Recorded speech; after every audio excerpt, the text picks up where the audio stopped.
Well, here we are again. I'm not sure how often I'll end up posting on this channel, because for me this is just a fun side project where I get to bitch about things, and hopefully eventually some people take notice and can join in the bitching with me. Now it's very rare that I ever come across an article from The Root. I certainly don't ever go to the website on my own, but I happened to be scrolling through Twitter and I saw someone take a screenshot of this article, and they added a caption that read, "What is going on with this world?" And so I'm here to answer that question.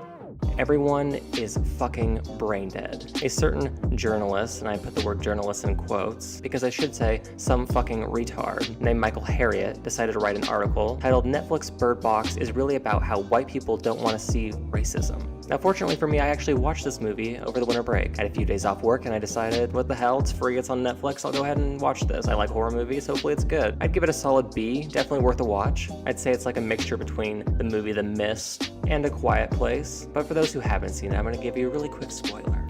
Nothing about it is fucking racist. Holy fuck. Netflix Bird Box is really about how white people don't want to see racism. No, you fucking idiot. It's about some sort of rapture coming into Earth that somehow magically can't get through house doors, but exists out in the world, and if you look at it and you see it, you basically become possessed and psychotic and kill yourself. That is what Bird Box is about. Literally nothing about it has to do with racism at all.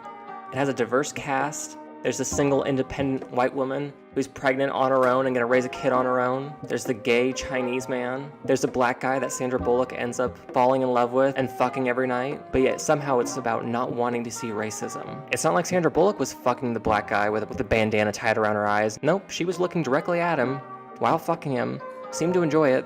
So I'm kind of confused as to where the racism aspect comes into the situation. They weren't putting blindfolds on and running past slaves. They weren't putting blindfolds on and running past segregated schools. And you know what definitely didn't help anyone in this situation? Their white privilege. People are so brainwashed by race, it's fucking gross. Racism will continue to exist forever when there are people like this in the world that want to use it to get attention. I hate to break it to you, Michael, but the only one bringing up race these days is the 3 members left in the KKK, and then every raging liberal. There's never been more black people in America. There's never been more mixed families in America. There's never been more equal opportunity than there currently is in America. Are there some racist people out there? Sure, there absolutely are. There's some racist white people out there. There's some racist black people out there. There's some racist Asian people out there. There's some racist Mexican people out there. I know because I've been around. I've heard some Asians say some not so nice things about black people. I've heard some black people say some not so nice things about white people and Asian people. I've heard Hispanics say some not nice things about Asian people. But guess what? In 2018, for the most part, no one's looking at anyone's color. No one's enslaved. No one's not getting a job because of the color of their skin. In fact, if you're white, you're probably less likely to get a job because they have to hire a certain number of ethnic people. If you're African American, you got a better chance of getting into Harvard because they're not taking any more Asians because they have to make room for the African Americans and the Hispanics and the white people. Because if the liberals at Harvard weren't looking at race, then the entire school would be full of Asians, which quite frankly, I see nothing wrong with. There's a million other schools out there, and the most qualified should go to the most prestigious schools. Simple as that. We had a black fucking president that a lot of people voted for. A lot of people of all backgrounds. But yet still, everything is somehow about racism. Because let's be honest, if you got real, and you only spoke about racism when it actually applied, you'd have nothing to talk about. There's no way that stuff like this isn't causing more racism. Because kids growing up in this day and age truly probably don't fucking see color. I mean, obviously they see it with their eyes, but it's probably something they don't even think twice about. But because constantly people like you are writing these fucking retarded articles, you could not be shoving racial issues deeper down the throats of the children growing up in this day and age.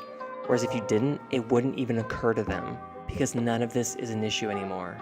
I'm gonna find a way to put a ballot in place so that we can vote another item into the Constitution. Yes, I know that's not how it actually works. I'm making a fucking joke. But I'd like to add another item to the Constitution.